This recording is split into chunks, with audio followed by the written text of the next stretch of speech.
Bonsoir à tous. Si on parlait ce soir de l'implication de la femme dans l'économie béninoise et si pour en parler, nous trouvions une personne, une femme notamment, femme de science, qui pour nous répondre brandirait des chiffres pour être plus convaincante. À toutes ces questions-là, nous avons des réponses favorables. Amis téléspectateurs, nous recevons une femme de plume, chercheur universitaire. Son nom, Yvette Onibon de Bogan, elle nous vient de Parakou. Madame, bonsoir. Bonsoir. Vous avez signé ce bel ouvrage-là dont nous allons parler ce soir, notamment Entrepreneuriat féminin et développement au Bénin, une signature à l'Harmattan, notamment avec une préface du professeur John Higuet.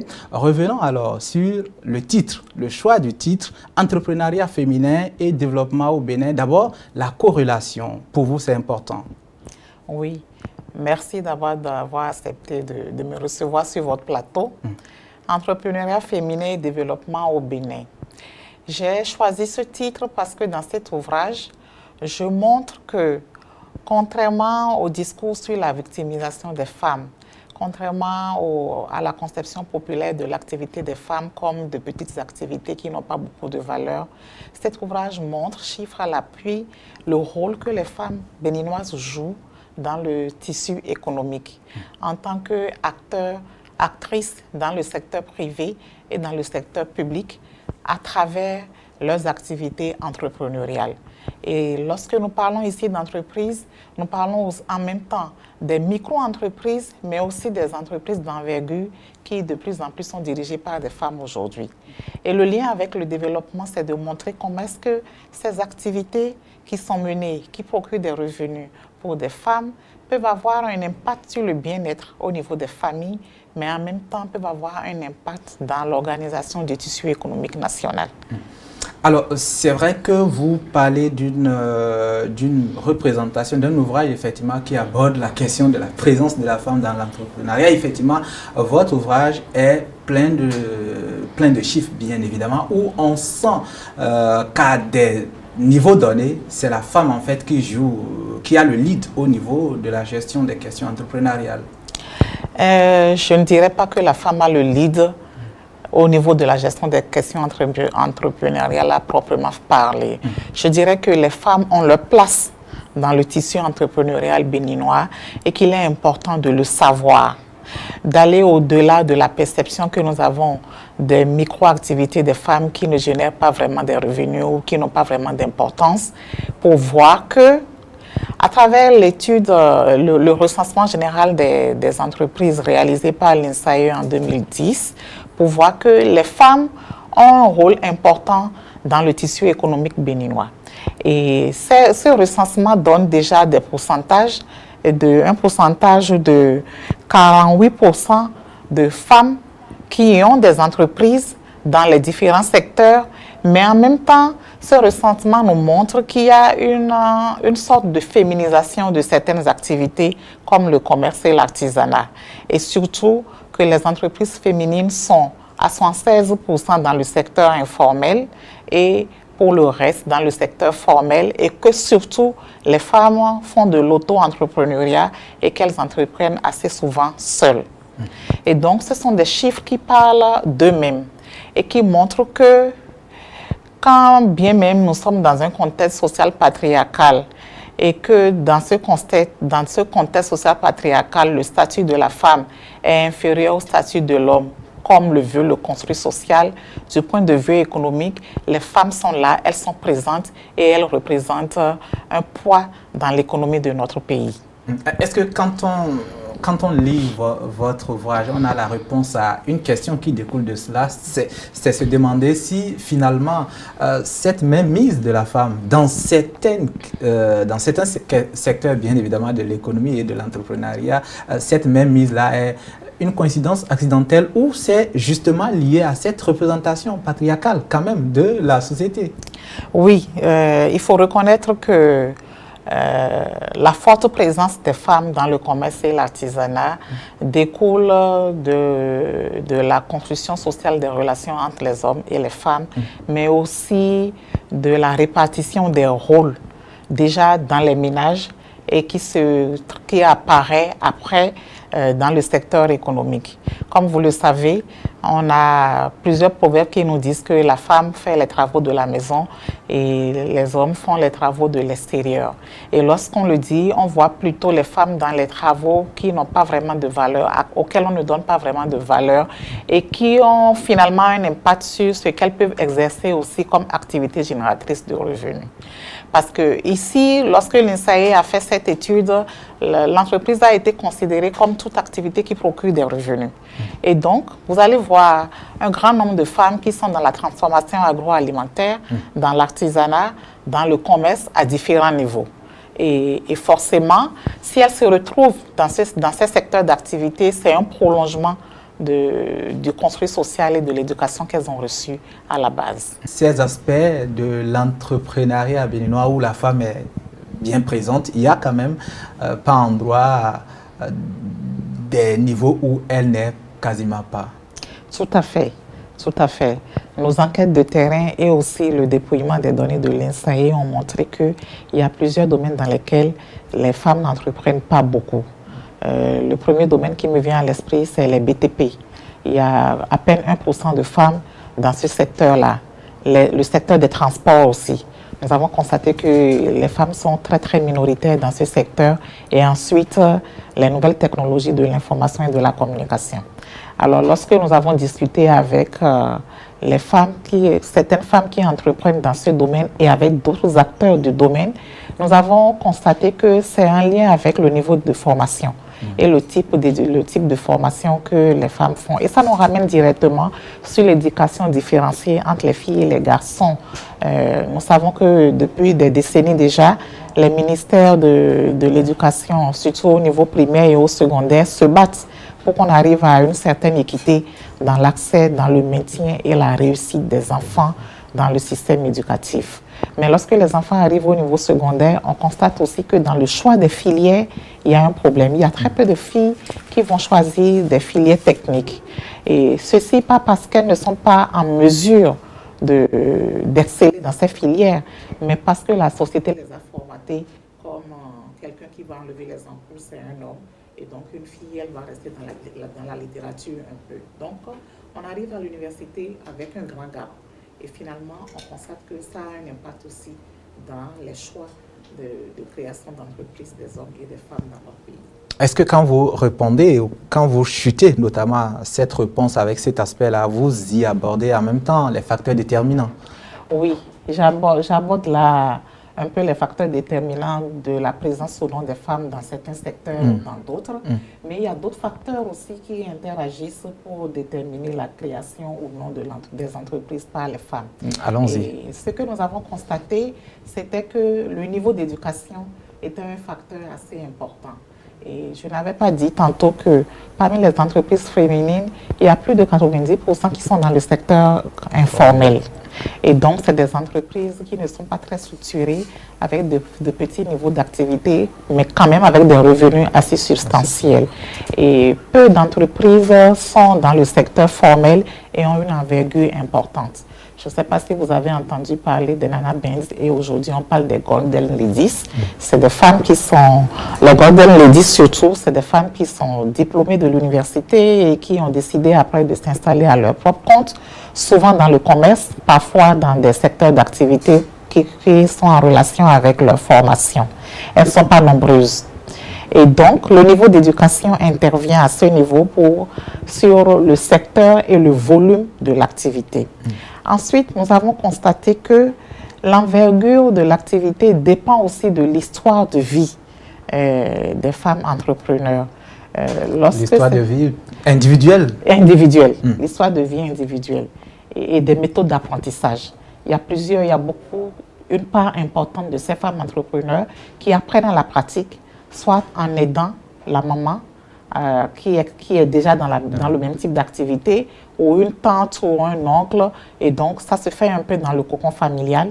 On est dans la logique toujours de la transmission de mère à fille, de parents à enfants. Oui, on est dans ce qu'on appelle l'apprentissage par la pratique, mais dans un contexte où ça se transmet dans le cocon familial. Mais ensuite, on a constaté aussi que la situation matrimoniale intervient beaucoup. Et lorsque les femmes se marient, la plupart du temps, elles vont quitter chez leurs parents pour aller vivre avec leur conjoint. Et c'est le moment où elles vont avoir à déployer leur savoir-faire sur des secteurs d'activité où elles ont fait l'apprentissage auprès des personnes, des parents, tels que je l'ai dit tantôt. Donc, on a constaté qu'à partir du mariage, les femmes s'installent à leur propre compte et commencent par créer une activité. D'ailleurs, dans nos cultures, il y a beaucoup de proverbes qui disent qu'une femme qui ne travaille pas est une paresseuse et qu'une femme qui ne travaille pas sera toujours prise en charge par son conjoint, quand bien même nous sommes dans ce contexte patriarcal qui ne donne pas autant d'importance à ces travaux-là par rapport aux travaux que les hommes font. Et un autre aspect qui nous a paru important, c'est que les femmes ont tendance à essayer d'augmenter le niveau de leurs activités à mesure qu'elles ont un plus grand nombre d'enfants. Donc, à partir de 3-4 enfants, on constate que c'est le moment où elles vont essayer d'aller vers la microfinance, trouver du microcrédit, augmenter l'importance de l'activité, ouvrir d'autres boutiques à côté ou alors diversifier les activités. Et les échanges que nous avons eus avec elles montrent qu'à ces moments-là, elles sentent qu'elles ont plus de responsabilités, quand bien même nous sommes dans un contexte où on dit que c'est l'homme le chef de famille, c'est le breadwinner, c'est-à-dire c'est lui qui doit aller chercher la pitance. Mais dans le quotidien de tous les jours, ça ne se passe pas forcément comme ça. Les femmes sentent qu'elles aussi, elles doivent apporter leur contribution et pour pouvoir arriver à le faire, elles commencent par essayer d'augmenter le volume de l'activité, de diversifier l'activité et parfois de commencer par utiliser des gens qui seront des salariés même si c'est dans le secteur informel. Alors, il y a comme un projet qui se dégage de ce travail-là et des éléments sur lesquels les éléments que vous soulignez bien évidemment, c'est se dire que vous avez envie de forcer la révision de l'image que la société fait de la femme. Forcer la révision de l'image serait peut-être trop dit. J'ai l'intention de mettre les choses à leur place et de montrer qu'il faut considérer les activités des femmes dans le secteur économique à leur juste valeur, mais surtout qu'il ne faut pas toujours se mettre dans cette position de victimisation des femmes, de montrer que les femmes sont victimes, elles sont dans les activités micro, elles ne font pas grand-chose, etc. Non, même lorsque c'est des activités micro, ça participe à la microéconomie et dans les agrégats, finalement, on va trouver leur contribution au produit intérieur brut. Et même si c'est de micro-revenus, ça participe aussi au fonctionnement des ménages, aux dépenses de fonctionnement, à la gestion dans les ménages. Et d'ailleurs, l'un des chapitres de l'ouvrage a porté sur les impacts des activités des femmes entrepreneurs au niveau des ménages et de l'économie béninoise en général. Et dans les ménages, nous avons constaté que les ménages dans lesquels les femmes entreprennent ont quand même un certain niveau d'alimentation, par exemple, 3 repas par jour, assez souvent, et les enfants qui vont à l'école, et en milieu rural, plusieurs femmes fièrement nous ont dit oui, nous ne gagnons pas beaucoup. La moyenne, c'est environ 13-15 000 francs par mois. Mais aujourd'hui, nous sommes en mesure d'amener nos enfants à l'hôpital sans attendre que le papa revienne du champ d'abord. Et ensuite, lorsque le papa n'a pas les moyens pour payer les frais de scolarité, nous sommes aussi en mesure de contribuer pour ça, etc., etc. Et donc, il faut prendre conscience de ça et remettre les choses à leur juste valeur. Et comprendre qu'une fois qu'on comprend bien ce fonctionnement, il revient maintenant au pouvoir public d'agir. Je ne veux pas dire que jusqu'ici, rien n'a été fait. Il y a beaucoup de choses qui ont été faites. J'ai entendu dans le Conseil des ministres aujourd'hui qu'il y aura une agence sur l'entrepreneuriat féminin ou quelque chose comme ça qui va se mettre en place. Et il est important d'analyser les stratégies, les décisions stratégiques, les démarches par lesquelles on agit. Et pour arriver à ça, il faut bien comprendre ce qui se passe dans ce secteur-là, maîtriser quels sont les défis et enjeux auxquels font face les actrices de ce secteur, donc les femmes entrepreneurs au Bénin, pour pouvoir mieux les appuyer. Et donc, je me retrouve là à 2 niveaux. Au niveau vraiment de la compréhension même de ce que c'est que l'entrepreneuriat féminin et son importance dans l'économie nationale, et au niveau de comment est-ce que les politiques publiques au Bénin peuvent mieux encadrer ce type d'entrepreneuriat. Justement, insistons sur ça au niveau donc des décideurs. Qu'est-ce que vous voulez apporter de clairement mieux que les recherches antérieures et les ouvrages antérieurs dans le domaine? Des leçons apprises des expériences menées par le passé. Vous savez qu'on a eu un ministère de la microfinance, nous avons le ministère de la famille qui fait aussi beaucoup d'activités, on a le FNPEJ et pourtant il y a toujours des défis qui restent à relever. Et le premier aspect que je voudrais aborder, c'est notre capacité, la capacité des décideurs à bien maîtriser les réels défis et enjeux auxquels font face les femmes.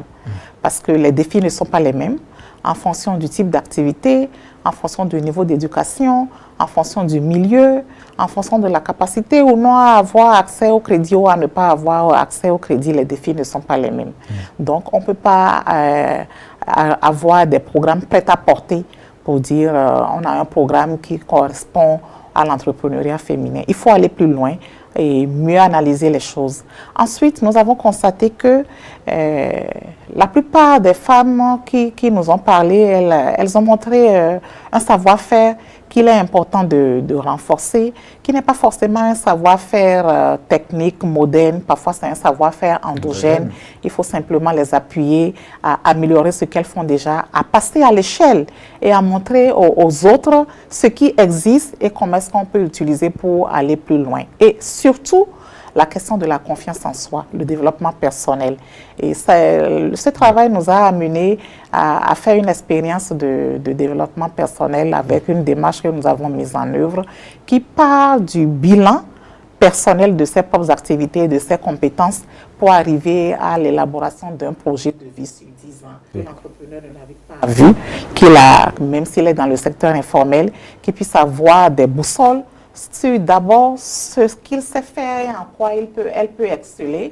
Et ensuite, Yori, on va y revenir, mais avant, il y a quand même une question, c'est quand vous avez une étude comme ça, globale, sur le Bénin, les éléments doivent à des moments donnés présenter des différences. Est-ce que cette représentation, notamment de la femme dans le milieu entrepreneurial que vous faites, présente les mêmes aspects, on va dire, du sud au nord, de l'est à l'ouest?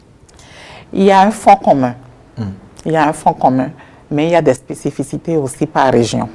Nous avons constaté que dans les régions du nord, il y a très peu de femmes qui font de l'auto-emploi. Elles travaillent surtout dans l'agriculture et dans les exploitations familiales paysannes. Et seulement, on les retrouve dans la mise en vente, dans la mise en marché des produits agricoles. Lorsqu'on descend vers la région Nago de Savay et autres, on constate qu'à ce niveau-là, très peu de femmes travaillent dans les exploitations agricoles, familiales, mais qu'elles ont des activités génératrices de revenus dans la transformation agroalimentaire, dans l'artisanat et surtout dans le commerce.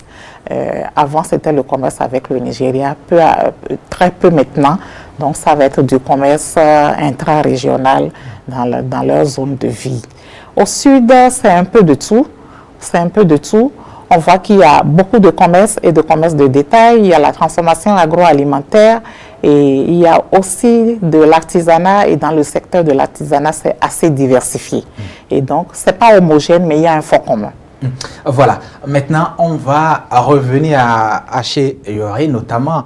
C'est vrai que vous faites une représentation des femmes entreprenantes, mais vous avez cette solution-là que vous-même avez mis en place à chez Yori. Revenons sur ça en détail maintenant.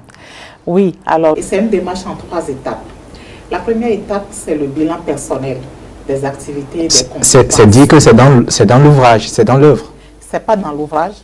C'est quelque chose que nous avons fait après avoir fait les études et nous avons reçu un appui technique et financier de la coopération suisse pour faire une expérience pilote que nous sommes en train de capitaliser actuellement. Et donc, nous faisons des formations modulaires à des femmes individuellement ou en groupement. Et d'abord, une première étape pour faire le bilan personnel des compétences. Qu'est-ce que j'ai réussi? Et ce que j'ai réussi, quelles sont les compétences que j'avais pour les réussir? Qu'est-ce que je n'ai pas réussi et pourquoi? Et ensuite, nous faisons un bilan des activités. Et ça va plus sur les questions de l'organisation même de l'activité, la rentabilité de l'activité et le positionnement de l'entrepreneur dans sa zone de vie et dans sa région par rapport à cette activité-là. Et la troisième étape, c'est le projet de vie. Parce que nous pensons que lorsqu'on a fait un bilan des compétences, l'entrepreneur sait de quoi il est capable. Parce que ce qu'on constate aussi, c'est que parfois, les femmes entreprennent par mimétisme. Il y a une voisine qui a commencé par faire la bouillie de la pluie dehors et ça marche. Donc, le lendemain, une autre va commencer et après, ça devient un problème et personne ne vend. Donc, nous les amenons à analyser leur contexte pour voir tous ces différents aspects. Nous ne l'appelons pas marketing parce que nous travaillons surtout avec des femmes en milieu rural et même en milieu urbain. C'est des femmes qui n'ont pas... Justement, ma question suivante, c'était ça. À Chiyoré, finalement, ça peut s'appliquer à qui? À ma maman qui n'a jamais été à l'école, mais qui, quand même, a, on va dire, son commerce. À Chiyoré peut s'appliquer à tout le monde, même à moi. Si j'ai un projet d'entreprise. Mais nous avons commencé par tester la démarche avec des femmes qui ne sont pas allées à l'école. Et ça marche. Parce que notre démarche a été traduite dans plusieurs langues. Nous avons déjà fait des formations en Bariba, en Bo, en Peul, en Fon, en Yoruba. Et nous sommes en train de nous apprêter maintenant à travailler aussi sur d'autres langues. Et la démarche s'applique aussi aux jeunes qui sont en train de faire des formations et qui veulent s'installer après. C'est de savoir un peu dans quel secteur je veux m'installer, quelle est la situation vis-à-vis de ce secteur-là et quelles sont mes compétences personnelles que je peux déployer pour arriver à atteindre mes buts. Donc, c'est une démarche qui s'adapte à tout le monde, mais qui a donné ses preuves dans les trois premières années d'expérience que nous avons eues en milieu rural. Alors, justement, est-ce que cette méthode-là, à Chiyoré, pour se l'appliquer, on a besoin forcément de son inventeur ou on peut y aller individuellement? Pour le moment, on a besoin de nous parce que on ne l'a pas encore complètement vulgarisé. Et ce que nous essayons de faire maintenant, dans les régions où nous avons déjà travaillé, c'est de former des formateurs endogènes qui peuvent répliquer la formation. Parce que nous avons vu qu'il y a beaucoup de personnes qui sont intéressées, qui viennent individuellement nous demander de leur faire cette formation. Ce n'est pas possible de faire au cas par cas. Donc, nous travaillons à mettre en place un mécanisme de formateurs endogènes qui sont au sein des communautés pour pouvoir faire ces formations-là. Alors, voilà, vous avez déjà des soutiens et le projet prend corps déjà. Ça fait depuis 3 ans que vous l'expérimentez. Alors, on sent que de l'ouvrage à la méthode que vous avez mis en place à Chiyoré, vous êtes dans un processus de réparation pratiquement de la société. Nous essayons. Alors, globalement, de l'ouvrage justement à cette tâche-là, comment est-ce que vous appréciez votre impact vous-même? Impact, ça va déjà être trop grand de le dire. C'est l'université qui parle. Je parlerai de changement et de transformation sociale. Ce que nous avons constaté, c'est que les femmes avec qui nous avons fait cette formation ont leur projet de vie sur 10 ans, qu'elles ont pu répartir sur des séquences de 2 ans, 2 ans, et qu'elles se déploient pour pouvoir réaliser ce qu'elles ont prévu pour ces séquences-là. Ensuite, nous avons constaté qu'elles maîtrisent mieux maintenant leurs compétences personnelles. Il y a même des femmes qui ont carrément changé de secteur d'activité. Elles ont constaté que ce qu'elles faisaient avant, elles n'ont pas assez de compétences pour aller loin dans cette activité-là, mais plutôt des compétences pour travailler et mieux travailler dans d'autres secteurs d'activité. Et après ça, on a constaté aussi qu'il y a de la confiance en soi. Parce qu'à partir du moment où vous avez un projet, vous avez vos compétences, vous savez vers qui aller pour pouvoir dérouler vos actions, dérouler le projet que vous avez, il y a une plus grande confiance en soi. Et la capitalisation qui est en cours nous a montré aussi des résultats qu'on n'attendait pas. C'est le dialogue dans les couples. Il y a plusieurs femmes qui ont dit « Ah, depuis que j'ai compris que je ne peux pas travailler toute seule, il faut que je sois avec quelqu'un, je préfère travailler avec mon conjoint. » Et ça nous permet d'avoir plus de dialogue entre nous. Ça nous permet de discuter des décisions à prendre sur les activités, mais aussi sur la gestion de notre ménage. Et ce que nous avons constaté aussi, c'est par rapport au leadership des femmes. Hein. Il y a plusieurs qui commencent par prendre de l'envergure en leadership, qui sont connus maintenant de plus en plus dans leur communauté et qui se disent, s'il y a de prochaines élections locales, pourquoi pas ne pas être candidate et être sur des listes. D'ordinaire, on a des chercheurs enseignants et enseignantes qui effectivement se battent au niveau du genre, mais votre approche, il me semble, novateur, produit, oui, animé aussi un laboratoire, mais aussi cette proximité avec les femmes détachées au niveau rural, par exemple. C'est une nouvelle démarche, c'est un féminisme nouveau, c'est ça? Je ne dirais pas que c'est un féminisme nouveau, c'est du réalisme en fait. Je pense que faire de la recherche universitaire, c'est très bien. Assez souvent, lorsqu'on s'arrête à la recherche universitaire, ça ne va pas loin. Les informations sont là, il n'y a pas beaucoup de personnes qui lisent. Mais lorsqu'on arrive à faire de la recherche-développement, ce qu'on appelle aussi de la recherche-action, ça permet d'identifier des démarches et des stratégies qu'on peut mettre en œuvre de façon pilote et après qu'on peut vulgariser auprès des autres acteurs du développement pour que cela puisse passer à l'échelle. Et c'est à ça que sert la recherche universitaire. La recherche universitaire devrait servir au développement. Parce que ceux qui sont en train de se battre tous les jours dans des projets et autres n'ont pas le temps d'aller faire le travail que nous avons fait. Et si nous faisons ce travail, nous devons en même temps leur livrer notre travail et aussi leur proposer des pistes pour qu'ils puissent réellement agir. Et c'est ce que nous essayons de faire. Haché, on sait que c'est adressé à tout le monde, vous et moi pouvons nous appliquer Haché, bien évidemment. Revenons au livre. À qui ce livre-là essentiellement s'adresse? À qui ça s'adresse? Ce livre s'adresse à tout le monde. D'abord, comme vous l'avez dit, au monde de la recherche et ensuite aux décideurs, mais à tous ceux qui veulent s'informer sur la représentation des femmes dans le tissu économique béninois. Et donc, n'importe qui peut acheter ce livre. D'ailleurs, nous l'avons déjà en librairie au Bénin. C'est à la librairie Notre-Dame, au prix de 15 000 francs. Il y a pas mal d'organismes nationaux et internationaux qui agissent, qui, sans doute, avec qui vous interréagissez. Mais est-ce que vous ne craignez pas, on va dire, un conflit de positionnement dans la représentation de l'image? Peut-être que ça peut contrarier des positionnements, mais je pense que il est quand même important de restituer la réalité et de ne pas toujours se mettre dans une position où la femme est la victime. D'ailleurs, les statistiques de l'INSAE au niveau de la pauvreté depuis longtemps déjà nous montrent que la pauvreté monétaire est moins profonde dans les ménages dirigés par les femmes que dans les ménages dirigés par les hommes. Quand bien même finalement, la profondeur de la pauvreté d'existence est plus importante dans les ménages dirigés par les femmes. Donc, il y a des informations comme ça. On ne peut pas se taire là-dessus. On doit les montrer. Et montrer aussi que tout ce que nos gouvernants font, ça a déjà des impacts. Hein? Il y a de petits chemins que nous faisons. Il y a des résultats qui apparaissent. Il faut simplement arriver à les saisir, à les montrer et maintenant tirer des leçons de ces résultats-là et montrer quels sont les nouveaux défis et enjeux auxquels doivent faire face les gouvernants dans leur œuvre de développement. Dans la démarche, notamment, on va dire, d'instaurer l'équité dans la société, pour vous, la priorité pour les gouvernants, c'est quoi l'action que vous priorisez? Ça dépend du secteur dans lequel vous êtes. Moi, je pense que lorsqu'on parle de la question de l'équité, la première action, c'est de comprendre les situations des gens. Parce qu'on trouve que, moi je trouve qu'il y a parfois des programmes, il suffit d'enlever Bénin et de mettre Niger et ça marche. Mais ce qui se passe... Des programmes passe-partout. C'est des programmes passe-partout. Donc il faut déjà être très proche du contexte. Ne pas faire aussi les analyses à la place des personnes qui sont concernées, les mettre à contribution pour pouvoir bien comprendre leur situation, les amener aussi à identifier leurs défis et enjeux et les prioriser.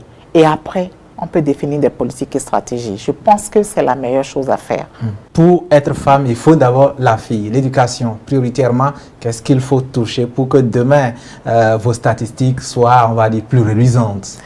Il faut renforcer ce qui se fait déjà, parce qu'il y a beaucoup de choses qui se font. Ça fait déjà plus de 20 ans que nous avons des projets SCOFI, scolarisation des filles, et qui donnent des résultats.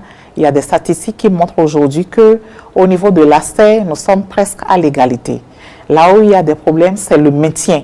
Il y a des régions dans lesquelles, lorsque les enfants commencent pas à atteignent la puberté, on pense déjà à les marier. Il y a des régions dans lesquelles, à cause de la pauvreté des parents, on ne peut pas payer pour que l'enfant quitte son village pour aller à l'école ailleurs. Donc, il y a tout un ensemble de facteurs qui interagissent pour arriver à ce qu'à un moment donné, on va privilégier l'éducation des garçons par rapport à l'éducation des filles. Et il faut travailler sur ces facteurs. Et des travaux se font déjà sur ces différents facteurs. Il faut les renforcer. Il ne faut pas toujours recommencer à zéro. Et donc, il faut capitaliser les expériences et montrer quelles sont les démarches qui ont porté. Quelles sont les innovations qui sont les meilleures. Et comment est-ce qu'on peut construire sur ça pour passer à l'échelle. Je pense que si on arrive à faire ça, on va cesser de reprendre à nouveau, de reconstruire à nouveau. On va toujours aller un peu plus en avant et ça va permettre qu'à un moment donné, nous puissions arriver, même si on n'a pas l'égalité, qu'on arrive à une certaine équité. Pour que tout ceci marche, la voix de la femme, l'action de la femme qui est prépondérante, que ce soit la voix ou l'action, que dire aujourd'hui à ces femmes qui ont les mêmes positionnement que vous, les mêmes places que vous, et à celles qui sont un peu plus en bas pour caricaturer les choses ainsi. Que leur dire pour que nous puissions, on va dire, socialement bénéficier de la force de la femme? Alors, que dire aux femmes qui travaillent sur les mêmes problématiques que moi? Moi, je pense que nous devons nous retrouver et partager nos travaux, partager nos expériences. Il y a au Bénin l'association des femmes scientifiques qui essaye de nous rassembler sur différentes thématiques, y compris cette thématique-là. Pour moi, c'est déjà une porte d'entrée pour partager les résultats de nos travaux, écouter aussi les critiques que nos collègues peuvent nous amener. Ça va permettre que nous puissions améliorer notre travail. Et maintenant, pour les femmes du Bénin, pour toutes les Béninoises, moi, je dirais que ayons confiance en nous. Et essayons toujours de tirer sur les bonnes fibres pour faire toujours mieux et de mieux en mieux ce que nous savons faire déjà. Ne nous arrêtons pas en si bon chemin. Je crois que c'est ça l'important, de ne pas baisser les bras, de toujours se battre pour aller toujours un peu plus loin. Un mot, une phrase forte pour passer le plus important de vos messages dans cet entretien, pour finir. Ce que je dirais comme message, c'est: faisons confiance à la femme béninoise. Trouvons les démarches et stratégies adéquates pour pouvoir encadrer ses actions et ensuite apprenons des leçons de nos expériences pour aller plus loin. Voilà, cet entretien-là qui s'achève, bien évidemment, nous allons parler de ce bel ouvrage, Entrepreneuriat féminin et développement au Bénin. C'est bien d'elle, notre invitée Yvette Onibon-Doubogan. À l'entame de cette émission, j'ai rappelé qu'elle est enseignante-chercheur à l'université de Parakou, à la faculté des lettres, arts et sciences humaines, Flash, bien évidemment, au département de la sociologie. Elle qui dirige d'ailleurs un laboratoire là-bas, qui pour cet ouvrage-là a eu la préface de John Ige. C'est la matante qui l'a publié, l'ouvrage bien évidemment, dans la série Sociologie, études africaines. Pour connaître ce qu'est l'autre image qui ne transparaît pas dans les médias, l'image de la femme, il faut le lire et il faut donc la voir. Merci à vous d'avoir fait ce déplacement-là et d'avoir osé parler de la femme en la représentant sous une forme qui n'est souvent pas celle que nous rencontrons tous les jours dans les débats. Merci à vous.